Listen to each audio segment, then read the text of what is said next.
Uh, Hi everyone, this is soprano saxophonist Sam Newsom. I wanted to talk to you about some things I've been thinking about, some thoughts I've been pondering. And this has to do with putting together a good set. Now, putting together a good set of tunes to play for a concert, quite honestly, can seem as difficult as securing the gig itself. Now, having led a band at one point or another, I think most of us can empathize with being backstage and having your band members come up to you with the $10,000 question. What tune do you want to start with? Or, what's the first set going to be? It seems as though no matter how long you're in the business or how many gigs you've done, figuring out which tunes to play or what order to play them never gets easier. Now, I'm far from an expert at this, but here are a few pointers that I use to make this difficult process a little easier. Number one, start with something that you and your band can sink your teeth into. I've been in numerous situations where the band leader was just so determined to start with the most difficult tune in the book. Now, unless the band is well rehearsed or has played the material for a while, this can be a bad idea for a few reasons. One, the audience does not get a chance to hear the group at their best, which could leave a negative impression. And two, if the performance of the tune does not go well, it could shake the confidence of some of the members of the group. Number two, make sure that the tempo of the first tune is not too fast nor too slow. Now, starting with extreme tempos is uncomfortable for the players and the listeners. It doesn't allow for players to properly sync with each other, and it's difficult for the audience to get into a good listening zone for your music. Now, number three, the first tune should represent the group's vision or concept. Now, if you have a straight ahead jazz group, don't start with the one free piece in the book, and vice versa. Save the aesthetic oddities, if you will, for the middle or the end of the set.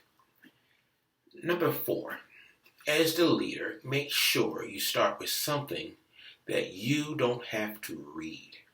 Now, I always feel it's a good idea for the leader to be able to observe what's happening on the bandstand, musically and personally. If nothing else, this will enable you to make sure everyone is comfortable.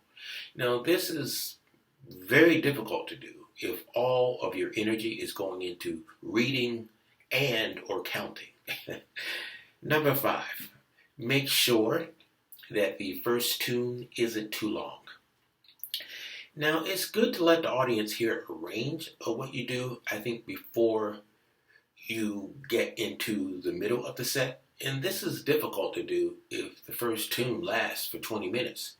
So, as I always say, too much of a good thing can be a bad thing. Number six, change instrumentation when possible.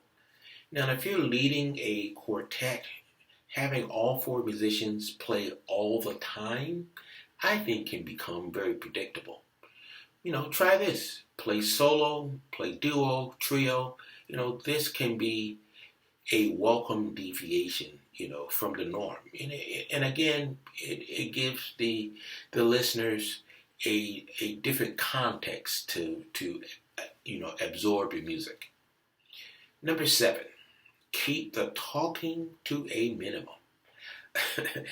Now, people go to jazz clubs to hear music, not lectures. That's the reality.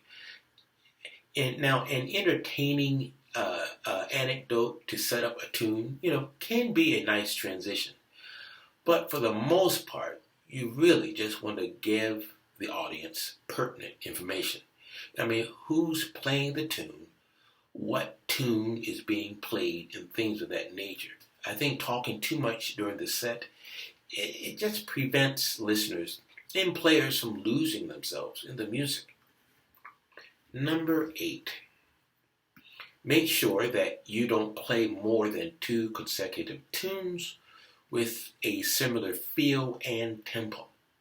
Now, unless you're a trained musician, the subtleties between uh, different tunes can be very difficult to detect.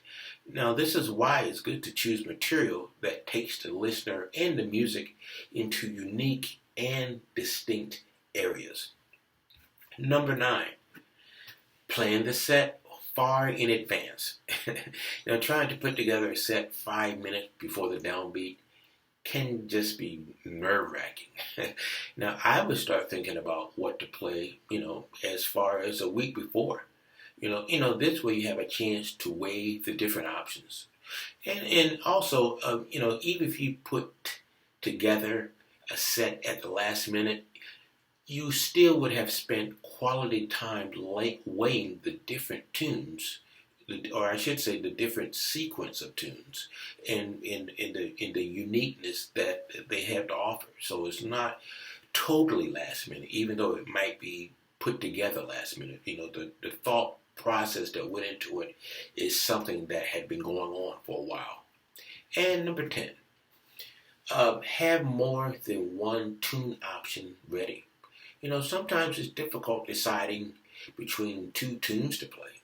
So instead of agonizing over them, just have them both ready. Sometimes what's going to be next, as soon as you get into the next tune. Or right when that tune is about to end, then it becomes clear. So rather than being stuck with this sort of predetermined idea, I think having a few options just gives you, I think, more possibilities that will enable you to make the right musical decisions. So anyway, those are my thoughts. Thanks for listening, and I'll talk to you the next time. All right, thanks.